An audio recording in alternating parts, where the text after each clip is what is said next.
Welcome back. We are now going to be solving our differential equations.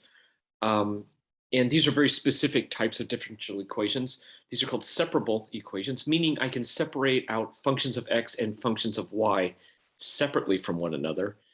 And we can end up being written in this form here. And the best way to do this is to just jump into it. So let's do example one, our differential equation dy over dx. And notice we're going to be using the Leibniz notation, the dy over dx, not y prime. When we run into y prime, we will get to, we'll have to convert it actually into dy dx or dy dt, depending on the problem. And so let's jump into it. So part A, we're going to solve this differential equation. What I'm going to do actually is I'm going to cross multiply. And I'm going to get the y terms together.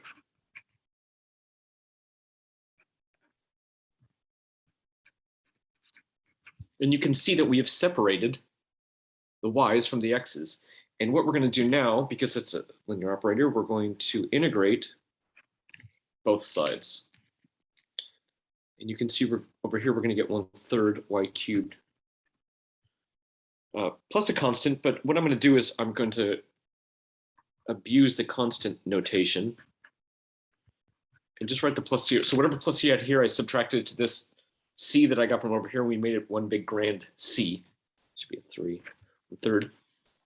And I'm going to abuse it even more. I'm going to multiply through by 3 to get rid of the fractions.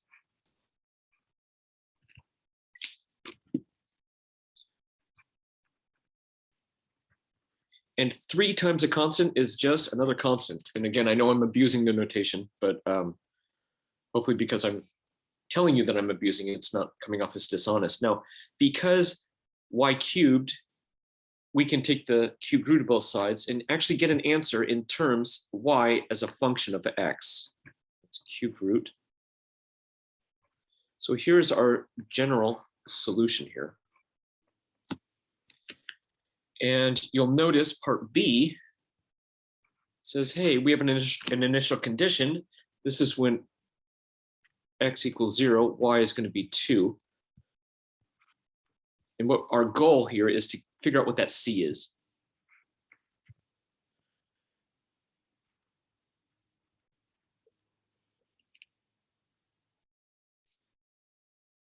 Cube root.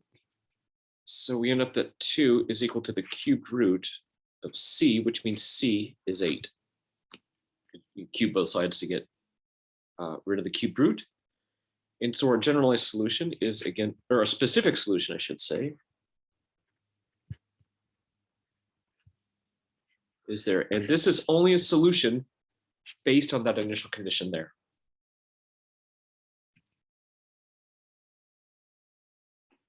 All right, example 2. We don't have an initial condition, and that's okay. So we'll just come up with a generalized solution. And once again, I'm going to cross multiply. I'm going to notice all of the y terms are here. They're going to go with the dy, and all the x terms are here. They're going to go with the dx. We're going to end up with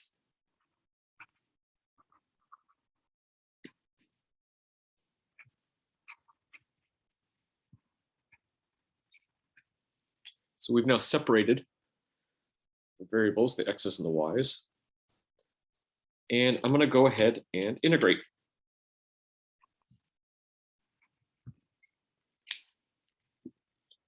The integral of 2y is y squared.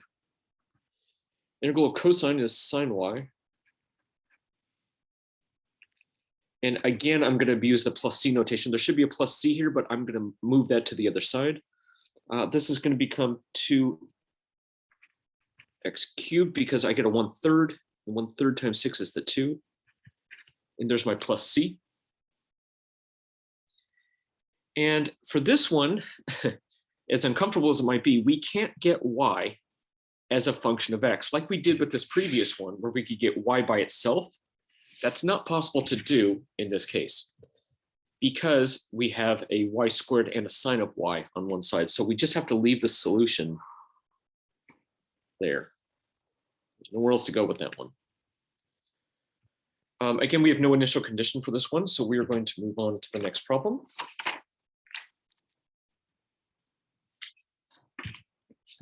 And we are going to solve this one here by separating it out. Now, I told you when we had y prime, we're going to have to change that to dy dx. It just makes it a lot easier to do. A lot easier to see which of the x's and which of the y's. So I'm going to multiply the dx to the other side, and I'm going to divide by y. So I'm going to get 1 over y dy equals x squared dx. Again, I multiplied the dx to this side here. I divided by the y there. I'm now going to integrate both sides.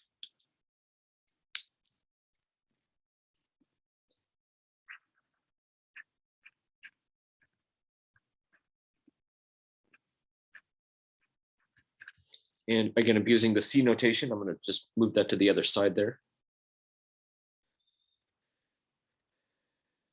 Now, what I'm going to do now is I'm going to change this from logarithmic form into exponential form. So I'm going to get absolute value of y equals e to the 1/3 x cubed plus c. Now, I don't have an initial condition, so I'm not going to be able to do anything about that plus c. However, I am going to do a little fancy footwork here. And if you remember,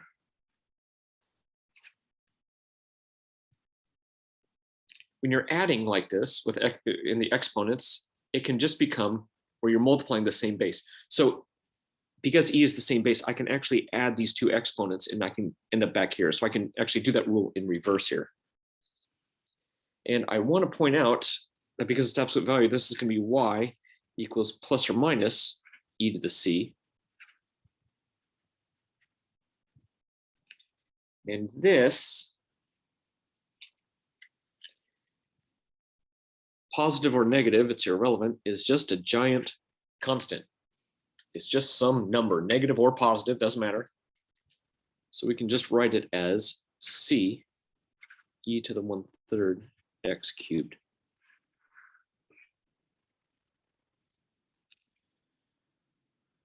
Kind of cool.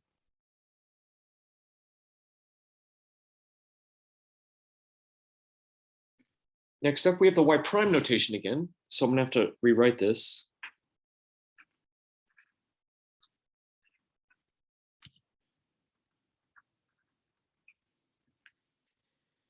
And I'm going to do a couple things sort of at the same time. I'm going to multiply both sides by the dx to get the dx over here. And I see an x over here. I'm going to have to divide that over to here as well. So I'm going to end up with y dy equals x squared plus 1 over x dx. Again, I don't have an initial condition in this case. So if I integrate both sides, what I'm going to do on the left side, that's a no-brainer. And plus c, which I'm going to kick to the other side again. Here, I'm going to break this up. X squared over x is just x, and 1 over x is 1 over x.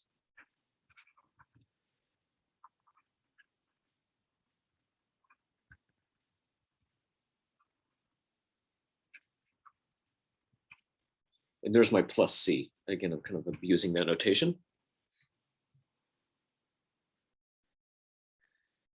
And what I'm going to do is to get rid of that 1/2, I'm going to multiply through by 2. And what that's going to do here, give me y squared equals x squared plus 2 ln absolute value of x. Plus 2 times c is still just a constant. So again, I'm going to use that notation. Now, I'm going to stop here. If you were given an initial value problem, if the y value was negative, so here's my solution for now. If the initial value was y is positive, then it would be y equals the positive square root.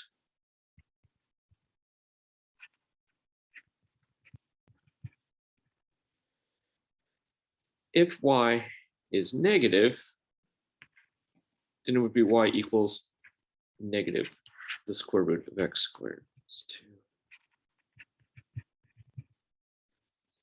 Now, because we don't have an initial value, this is my solution. I'm just going to leave it there as is. But if the initial value was y of 2 equals -7, then you would use this negative notation here to solve for c. If it was like a +3, if y was a +3, then we would use this top one here to do that. But we don't have that information, so I'm just going to leave it here for now. All right, next up, here it looks like we have a straight up cross multiply situation again to separate out the variables.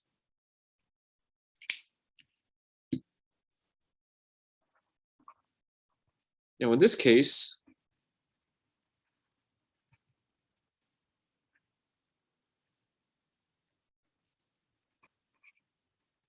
we do have an initial value. So we are going to manage that c here in just a moment, once we get it. So let's integrate both sides now that we've separated the u's and the t's.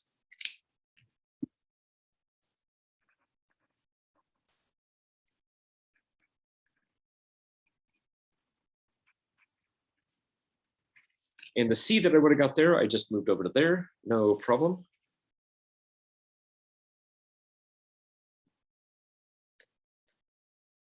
And I'm going to notice that when this is when t equals 0, u equals -5. Now that's going to come back up to what I talked about in this previous problem. Notice u is negative, so this is going to be u equals negative the square root of t squared plus tangent plus c. And now I'm going to do that notation there.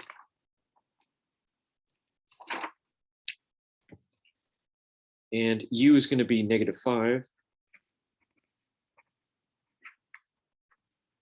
0 squared plus tangent of 0 plus c. And they're both negative, so I'm going to divide a negative out. So I'm going to get that 5 is equal to the square root of c, which means c is 25. This means that u of t overall is going to be negative the square root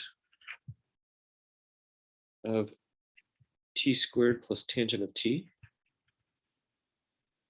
plus 25 for this specific initial condition.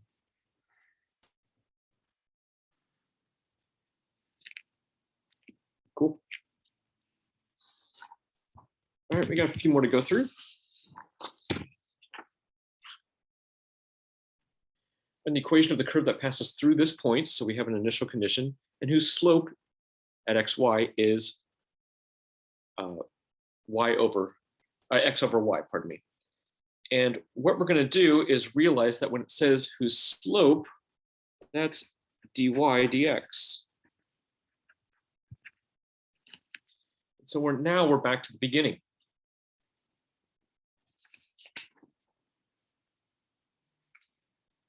Where we're just going to flat out cross multiply. And this is going to serve as our initial condition. And we are going to cross multiply.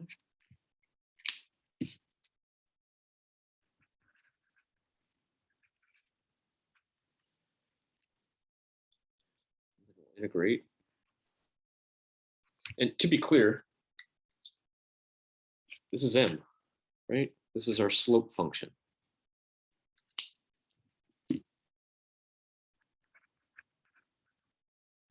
Oops, that's equals.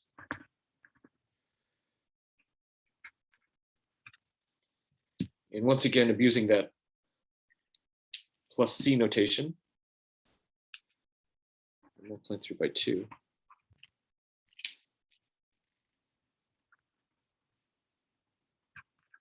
And 2 times a constant is just another constant. And because we do have an initial condition, I want to point out that we're going to be using the positive version of y because y is a +2 in this case. So instead of doing plus or minus, we're just going to do the plus version of this to solve for c.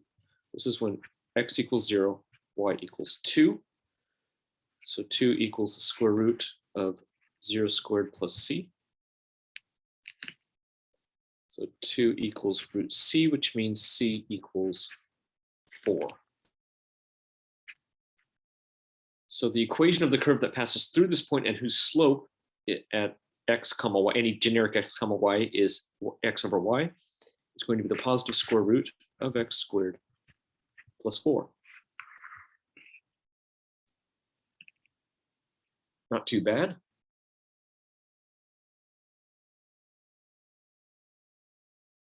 All right, here's our last example. And f prime of x is another way of saying dy over dx equals x times y. I'm just going to say that y is a function of x, which hopefully we all kind of get that at this point. We do have an initial condition. When x equals 0, y is going to equal 2. I didn't finish writing that. It's x. And what I'm going to do in this case is I'm going to factor an x out.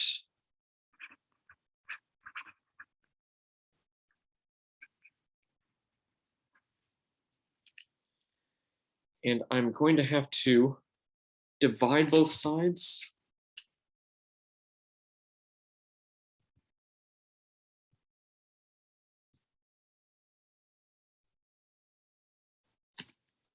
And also multiply that dx to the other side. So I end up with 1 over y minus 1 dy equals x dx.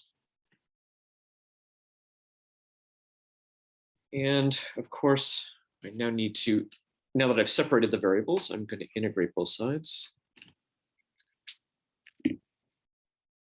And because if I do a u substitution, du equals dy, I end up with natural log absolute value of y minus 1 equals 1/2 x squared plus c. And this is going to be similar to something we've done earlier in this video.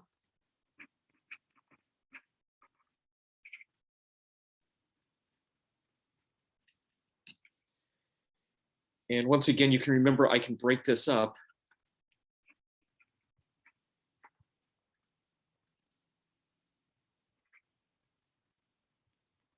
like that. And a little low on space here, so I'm going to come back up here. Y minus 1 becomes plus or minus. Now, e to the c just becomes a big C.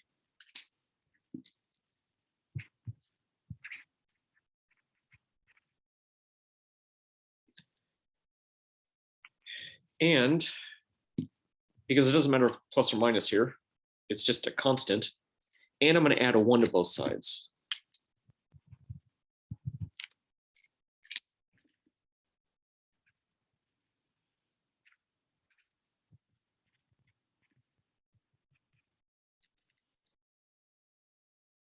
All right, so now I want to figure out what C is based on our initial condition here. So when y is 2, we always like it when x equals 0, makes life a whole lot easier. And e to the 0 power is just 1. That whole thing turns into a 1. So that there just turns into a 1. So we end up with 2 equal to c plus 1, which means c equals 1.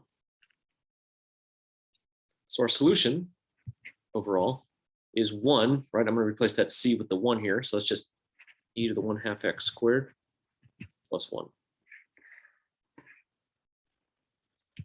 So that's separable differential equations. There's lots of others, of course. Hope that helps.